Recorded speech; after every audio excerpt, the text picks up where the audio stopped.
एक गांव में एक सेठ रहता था और वह लालची और एक नंबर का क्रूर इंसान था। गांव के भोले भाले लोगों को सूद पे पैसा देकर उससे दुगना ब्याज वसूलता था और जो उसे देने से मना कर देता सेठ उसे बुरी तरह मारता पीटता। इसी तरह करते करते सेठ ने बहुत सारा धन इकट्ठा कर लिया। सेठ को डर था कि उसका कोई खजाना चुरा ना ले, इसलिए सेठ ने पूरे रूम को ही लॉकर में बदल दिया और उस कमरे के आसपास भटकने से भी सबको साफ मना कर दिया।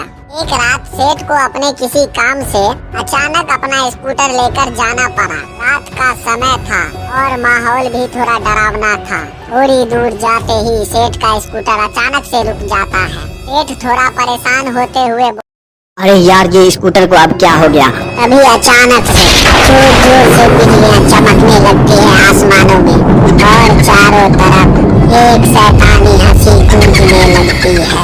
सेठ की डर से हालत खराब। सेठ जाकर पास के ही पेड़ के पीछे छिप गया। फिर अचानक से वहाँ चुड़ैलों का तांडव शुरू हो गया।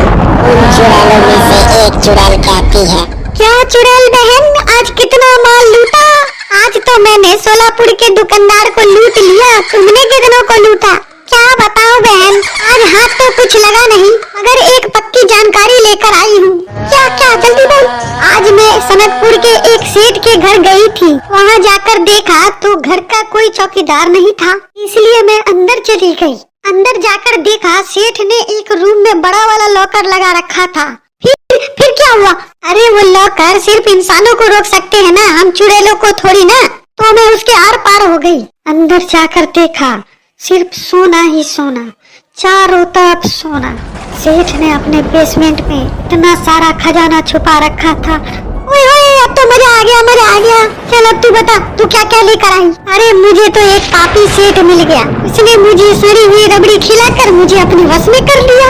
अब मुझे कल से डेली उसके पास जाना पड़ेगा काम के लिए। अच्छा तू टेंशन मत ले, तू जा काम पे, मैं लाऊंगी सारा माल लूट के, तेरा भी हिस्सा दूंगी। ये हुई ना पैदा वाली बात। सेठ पेड़ के पीछे से सब बातें सुन रहा था। अब तो उसका खजाना लूटने से कोई नहीं बचा सकता था। तभी अचानक से सेठ को एक आइडिया आया। वो फटाक से कहीं से भी सड़ी हुई रबड़ी का इंतजाम कर लेता है और उसे लेकर जंगल की तरफ चल देता है। जैसे ही थोड़ा अंदर तक जाता है, रबड़ी की सुगंध से एक चुड़ैल मोहित हो जाती है। चुड़ैल भी उसके पीछे पीछे लग जाती है। थोड़ी दूर जाते ही सेठ को एहसास होता है कि कोई उसका पीछा कर रहा है। वो झटके में पलटता है। चुड़ैल उसकी तरफ फटाक से बढ़ती है। क्या इस डब्बे में सड़ी हुई रबड़ी है? प्लीज प्लीज मुझे दे देना। सेठ समझ गया और वो रबड़ी उस चुड़ैल को दे दी। चुड़ैल ने एक झटके में ही पूरा रबड़ी चट कर दिया। तूने मेरी रबड़ी खाई ना, अब तुझे मेरा एक काम करना पड़ेगा। चुड़ैल काम के लिए तो मान गई, मगर उसने एक शर्त रख दी। सेठ को बस अपने काम से मतलब था, इसलिए उसने शर्त को इग्नोर कर दिया।